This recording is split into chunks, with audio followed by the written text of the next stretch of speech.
I'd like to now turn it over to John Green from Gwinnett County Schools to give us a little different take on organizing adults and to show the richness of this reform lever.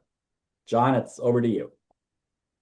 Thanks, Bob. I really appreciate the opportunity to, highlight some of the work that's been done in Gwinnett, and also just to thank you for including us in this journey with the Everyone Graduates Center and so forth. And we've really appreciated the learning that we've had, and we're going to go from a couple of different perspectives here, and I won't take long to set that up, but just to give a little bit of introduction for the folks that will follow in some of the presentation is we've got Nathan Ballantyne, who's the principal at North Gwinnett High School.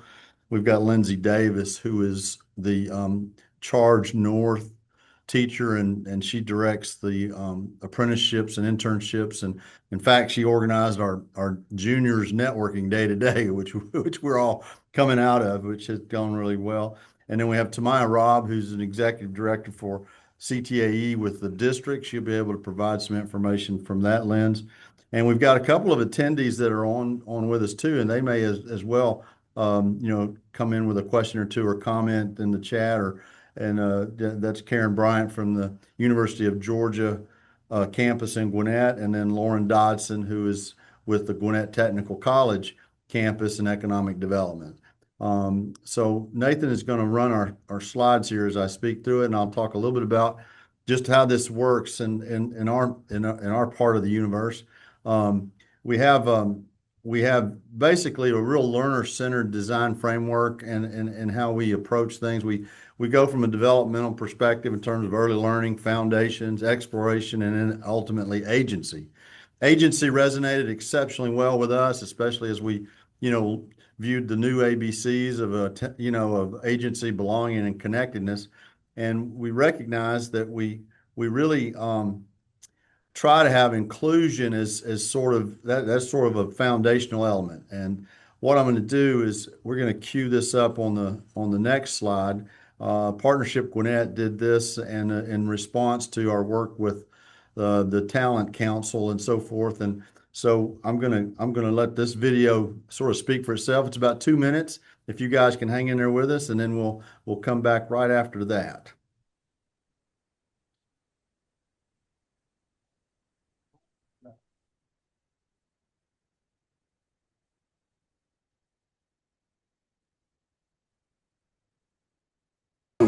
Are developing the talent, and we are matching the needs of those target industries. It starts in Gwinnett County Public Schools, where students jump into career pathways early.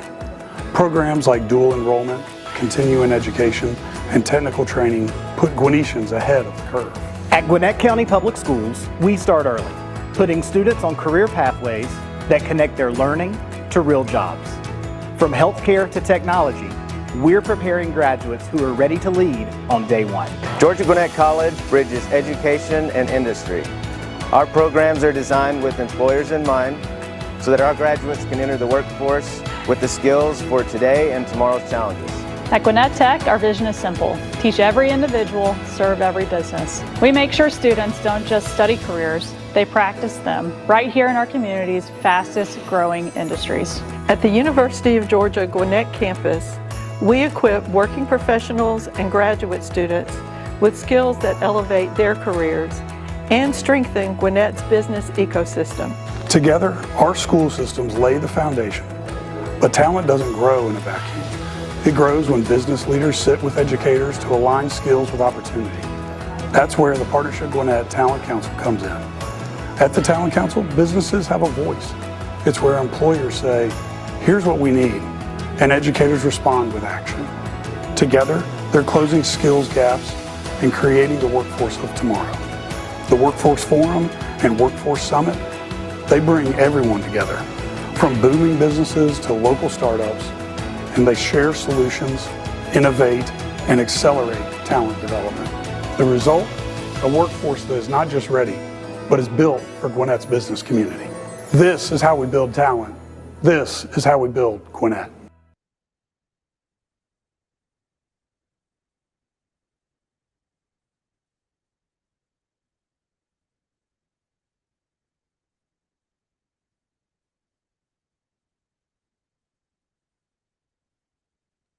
I think I got it there. So what you saw is a really brief video of some of the partnerships that are happening between our government, Gwinnett County, basically Gwinnett County Public Schools, the Chamber of Commerce, and now our even some state law that's going to affect help support this. So I'm going to bring in ask Tamaya to come in and kind of speak to the district perspective of how CTAE and these pathway kind of opportunities have really changed the landscape. And then eventually I'll get back to how that is impacted here at the local school. Tamaya? Absolutely. Thank you, Nathan. So to give you some context around Gwinnett County Public Schools, we serve over 183,000 students. We have over 100 languages spoken between our student population, and there's about 24% of our students are multi-language learners. In addition, as it relates to that thinking around the workforce, we start collecting data around, well, what type of services and opportunities do we have in CTAE? Well, the state of Georgia offers 16 different career clusters, but in Gwinnett County Public Schools, we offer 17. And out of those 17, we have over 63 plus career pathways that our students can engage in. And that can show up as some of our specialty schools where there's live work essentially happening, like our Maxwell's and Grayson Techs, but then also our academy schools and our traditional high schools, to which there's particular pathways that are showcased across our entire district. One of our strategic priorities from our current interim superintendent that we do foresee to transition into our new superintendent is around early college and career readiness exposure. And so what that looks like is to prepare us and to support with the concept we have as Portrait of a Graduate. And our Portrait of a Graduate, as you can see on the screen, aligns with what is industry looking for? How do we best support our students? What are those skill-based opportunities for our students to have a workforce readiness lens? So within our CTAE program, we are very much intentional around collaborating with industry, with various agencies in our school system, meaning government, post-secondary opportunities, to ensure that our students are ready to enter that workforce at an entry level and potentially even beyond. We offer various certifications through our EOPAs. We also offer industry certifications of our programs, and that's an opportunity for our teachers in those particular programs to be certified and gain additional funding through our school system. So there's a wide range of opportunities that our school district supports as it relates to having that collaborative conversation, engaging with industry, engaging with government, as well as post-secondary, to ensuring that we're doing this collective work together.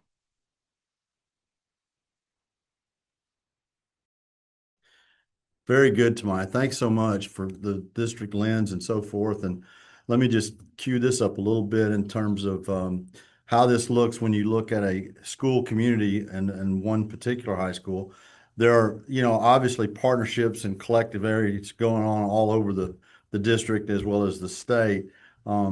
This particular video, and we're only going to show you just a small clip of this. And so, but this kind of captures the collaboration that takes in a birth to career kind of mindset, and also the ripple and impact effects that you have at the federal and state, regional and local levels.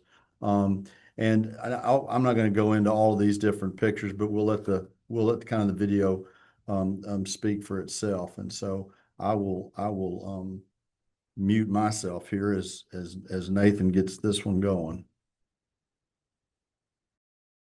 We really need to do our part to support the school system in every way we can.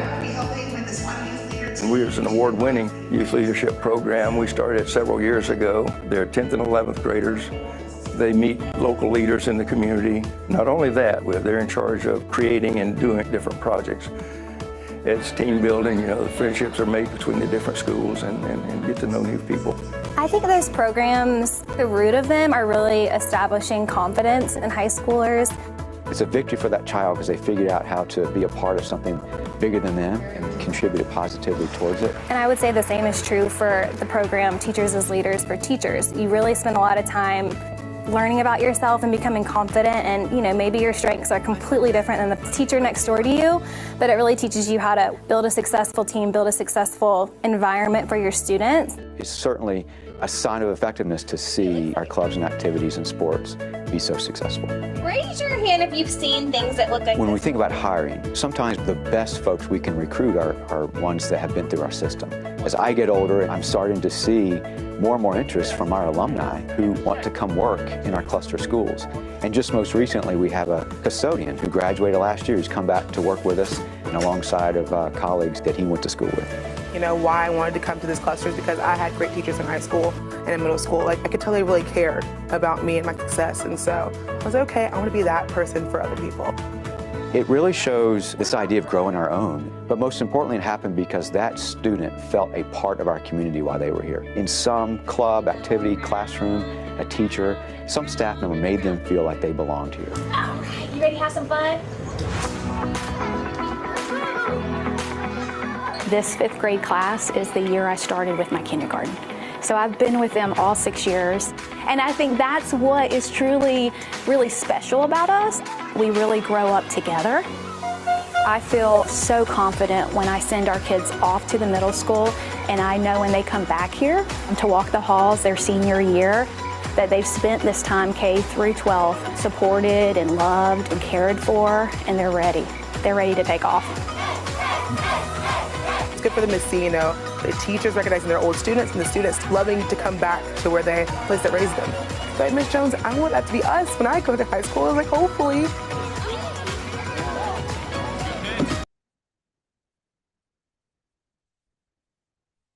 Just let it keep going.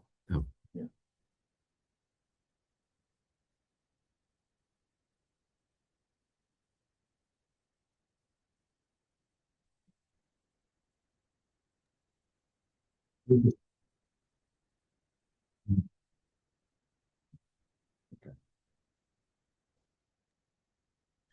Well, it goes on, and it's a great video that the district did a couple of years ago, really focused in on effectiveness, and so the effectiveness is a direct result of a lot of adult involvement, and there's various ways for the adults to get involved, not just the parents and the teachers, but especially the community leaders and folks in various roles, and it's just been fascinating to watch. But I think a lot of that is a result of we emphasize leadership for all, we emphasize inclusion for all, we emphasize excellence for all, and then finding ways to make that happen. Let's go to the next slide, Nathan. And then I just put this one in. It's in the materials, but this is just when I started thinking over the last 25 years, basically, who exemplified adult involvement. We have a guy, and we even have a track meet named after him. His name is Gary Billion. He's passed away at this point, but Gary was one of those guys. He came to everything. I didn't know who he was related to. And I found out he wasn't really related to anybody. He just loved supporting the kids. And he would cut out the clippings for all the kids when they would compete, or he would go see their fine arts performance. Or if there was anything mentioned about him in terms of high performance, he was congratulating them. And Gary was just one of these tremendously special human beings. And so we really, really have, sort of tried to model ourselves after what Gary contributed and provided to the school community. Let's go to the next one. And then we had another great member 25 years ago, a community member that started our foundation. And we began Schools Foundation, and now it's 25 years in existence. And when we started the foundation was based on relationships. We didn't have funding goals. We didn't have, any of those types of things, but we had relationship elements that would support, again, that all students. And I will say one of the things, and these are different times, but one of the things that we did is we funded an advanced placement training summer institute for our teachers from 4th grade all the way up through high school with College Board. And so that made our numbers in ROI. We went from 32 kids in advanced placement to 1,250 in about 3 years. And so those are things that happen as a result of a lot of adults coming together and supporting what's taking place.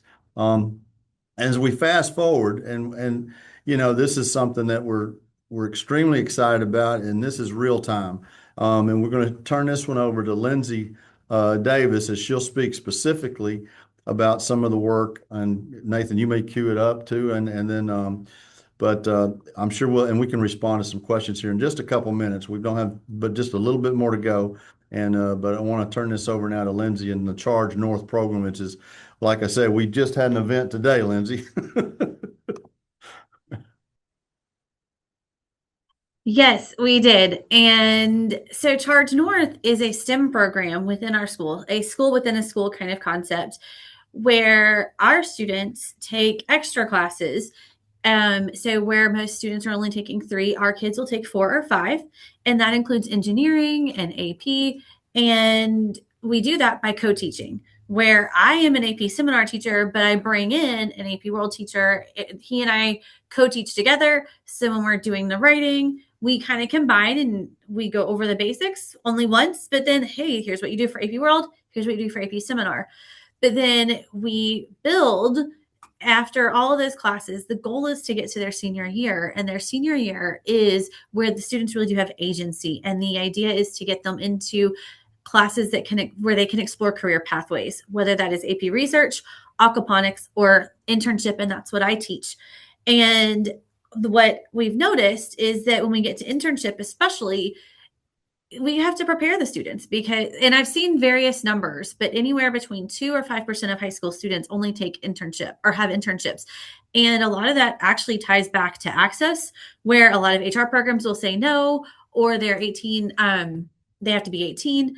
And so I've seen different numbers, but I've seen it be that low because of all the barriers that are in their way. And so what we've done is we've backwards designed everything to get the kids ready and to have an easier yes.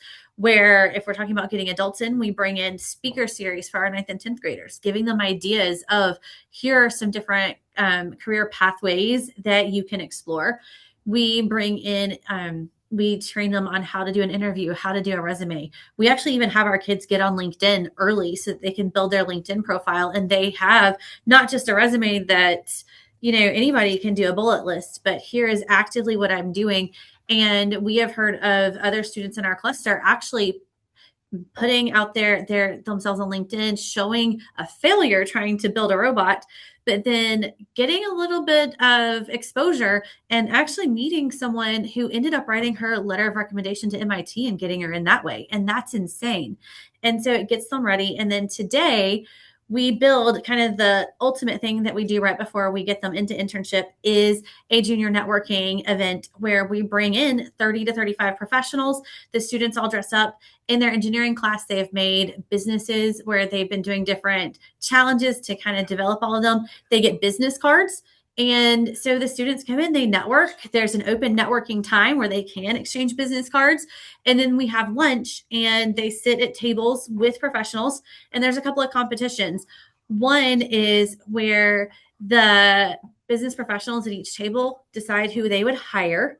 And then the other is tied to business cards. And the student gives away the most business cards to an adult ends up getting a prize. And they get to practice both one-on-one and group networking to get them ready to avoid some of those awkward conversations and get them ready to go and try and get an internship. And then but it also gets some exposure to all of the adults and people in the industry. And that is what we just came off of. And so Dr. Green was one of our visitors today. And so thank you so much for that. But that is sort of what we do to build student agency and give them all of that experience.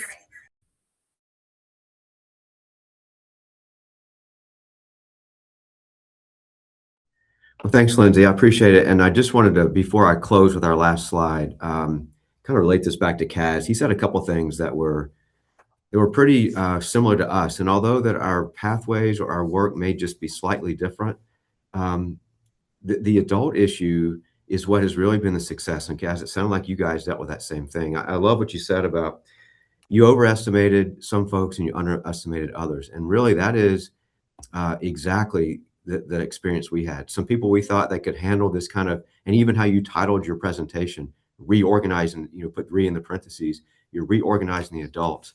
That's exactly what we did with Charge North, what Lindsay just spoke about.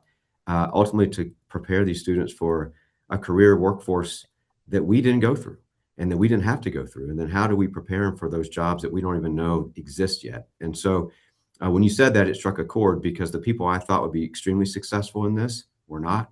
And those that kind of, I would never have put even my kid in their class period much less expect them to be able to pull this type of reorganization out, have done phenomenal. And so I really appreciate you saying that. Second thing you said, Kaz, that we exactly had the same experience you did. And that's when you talked about some people wanted it all figured out when you started it. And we had a framework, and that framework has changed multiple times. And it takes the right adult with the right intent, with the right ability to be flexible to figure this stuff out. We have pivoted, and I hate that word ever since COVID, pivoted, but it's the truth. We have changed our course to get to where we are today, where we just welcomed over 100 juniors who are networking with industry professionals, teaching them how to talk to people, do the soft skill development. That was not on our radar when we started this thing. And so we've really had to reorganize our thoughts and really what matters. And with the help of Tamaya and the district office, with the help of John, who's kind of got more of a statewide, more even a national, global perspective, and even the work that Bob's doing, how we kind of linked into that, has been crucial in understanding that what we're doing matters. And Kaz, you probably said the same thing. What you're doing matters, and it changes.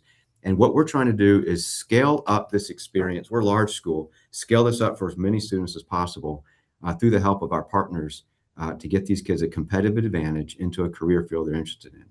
And so so our work's very parallel there. I just wanted to take a second. I kind of went off script, but just wanted to parallel that because I think the work is the same in every school, and that is getting adults who are passionate about students' success and being willing to be flexible to get there. And that's kind of what we've learned through all this. So let me cue up the last slide, and then Bob, I'll turn it back over to you and John. So thank you for kind of letting me go there a little bit.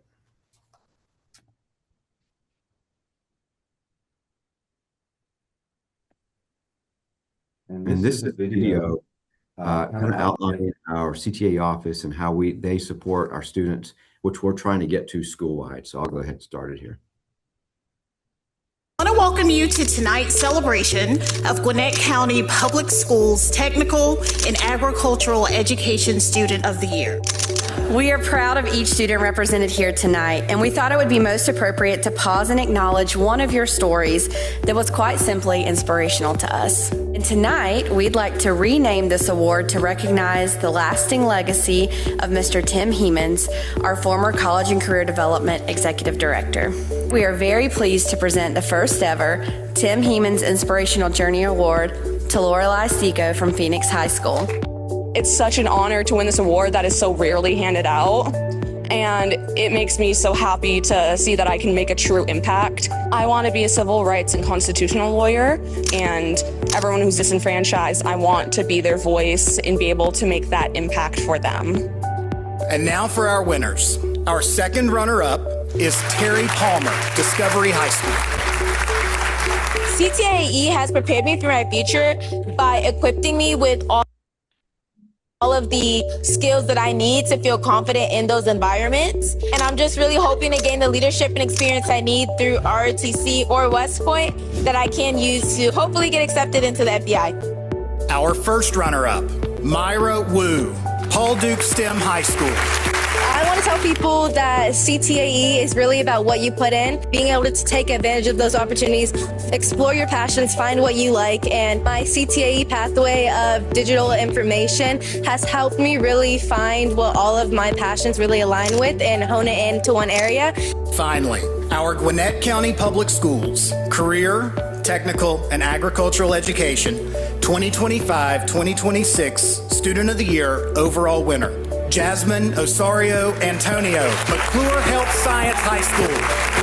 It's not one straight journey. I thought that I knew what I wanted to do as soon as I got here. I was so set on the medical field, but then I changed to marketing, and then I was like, let me try something else. Let me try computer science. It's okay to change. Learning is a lifelong journey and never just stops. I know it won't stop here. This is just a reflection of not just who I am, but all those people who have supported me. CTAE is much more than about the coursework, but more than anything, it's about being ready. And I think that's who you are. As you leave GCPS and step into college, the workforce, the military, entrepreneurship, I want to offer you a challenge. Know your strengths and use them boldly. Talent opens doors, but character keeps them open. And wherever your journey takes you, we are incredibly proud of you because of the leadership that you will provide.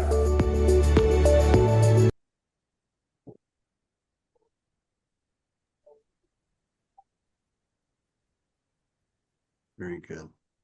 Yeah. All right, you got to mute you. Okay, there you go. It's okay to change, as our student of the year said. So thank you so much for listening to all our presenters, and we really appreciate this opportunity to tell our story. Right.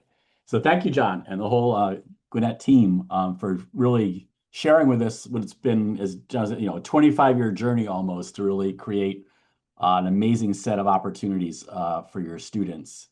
And one thing that's I think powerful about the story, right, is that you're not only organizing adults, say, within a school to offer new opportunities, but you're really organizing the whole continuum of from K-12 to higher ed to workforce to sort of create those pathways to adult success, if you will. And how do you organize adults across that spectrum to work together, which is no easy thing, right? I'm sure you would say that you give it right now. It seems like, oh wow, this makes total sense. Of course, everybody would want to work together and do all this great stuff for kids. But we know that each of those worlds have their own world, right? And what I'm interested in is sharing a little bit more with folks about is not how you originally forge those relationships, but how do you keep them fresh, right? Because people change, there's turnover in all those roles. So how do you keep those connections, or what structures have you built so to create that, K-12, higher ed, workforce sort of team working together, right? For the young adults of Gwinnett. What keeps that going once you've built it? It's a great question. And Tamai, I think do you want to respond first, or you want me to start? If you don't mind, I want to jump in. I think a big piece of that is that we are continuously having conversations from a strategic lens. We're not checking boxes in Gwinnett County Public Schools. It may look different depending on the school and the leadership at the school, but what Nathan shared and what Lindsay shared, that's part of their culture. That's embedded in North Gwinnett, and that's quite sustainable. And I can say that for other schools as well. So when you think around our collective ecosystem and how we're communicating with various agencies within that ecosystem, we are constantly growing. It's our continuous improvement plan.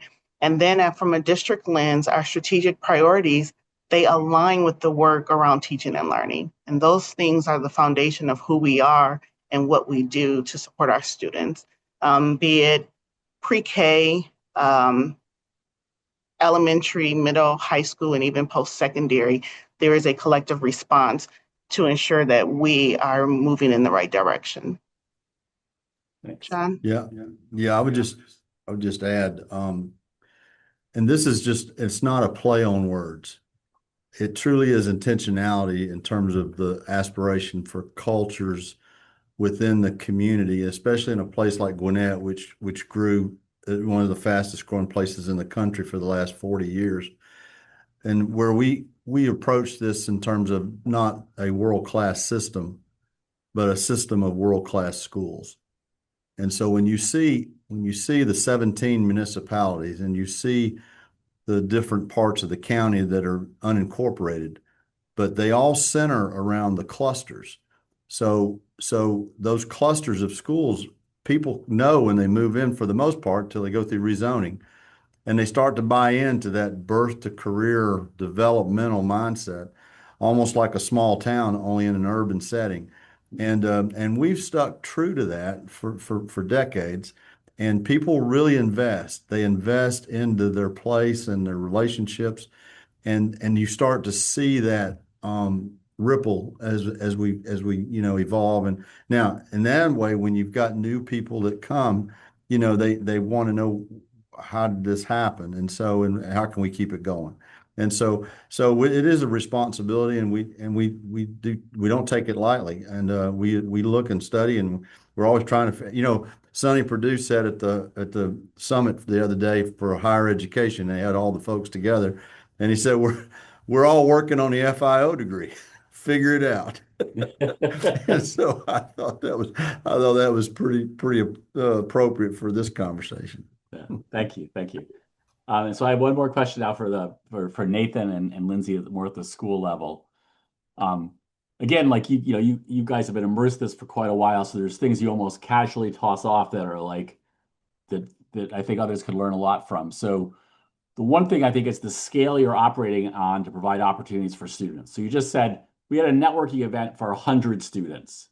There's many schools where they would see a success if they had it for 10 students. So what was the change of psychology or even organization that got everybody on board to say, if we're going to do things for our students, we're going to do it at scale, right? And not just try to get a few more. Yeah, scale, that is kind of our limiting factor, to be honest with you. What we're battling in this program we developed is how do you scale it up? John and I talked about this a lot. 100 does sound a lot, but we have 3,100 students in our school. Okay. How can we provide that opportunity for the 3,000 that are left? I think for us, it's physical. I mean, to be honest with you, Bob, it's physical space and limitation. I don't have the space to do what it takes to do this. When you're talking about combined classes of 50 each, you're talking about and they also work on a modified bell schedule in a way. So we physically don't have the capability to do this type of work, this individual work pathway work that we would like to have. I think that's how you said scalability. That is $1 million question. I mean, how can we scale this up? And it kind of goes along with what you asked a minute ago. Your first question is, how did all this kind of just take off the way that it is, and all these different levers are being pushed and arrows are going the right way? Sometimes you just fall into some good luck, and I think we've experienced some good fortune about the rise of CTE, the rise of the importance of CTE away from this idea that all students should go to college. We've kind of transitioned back to more of a realistic view that we know there's more opportunity for students besides college. It's a great choice, but military, career, employment, full-time colleges are all things. So the rise in CTE, the Economic Development Office in our district in Gwinnett County, which is, Gwinnett County is over 1 million people, realizing they have a serious problem with talented workforce. So this idea of how do you have a workforce development pipeline, the work John's doing, and how do we coordinate with that with the 180,000 kids that enter in our schools every single day? So a lot of that kind of just happened on its own, but then all of a sudden you realize, wait a minute, this is all happening at the same time. And this is exactly what we need to do in order to kind of change and reorganize how the adults think about what school should look like. So that's kind of really propelled that internship thing today. And I wish we could go 3,000 students have an individualized plan for success. And so kind of a roundabout way to get to your question, Bob, but that's our biggest obstacle is how do we scale up?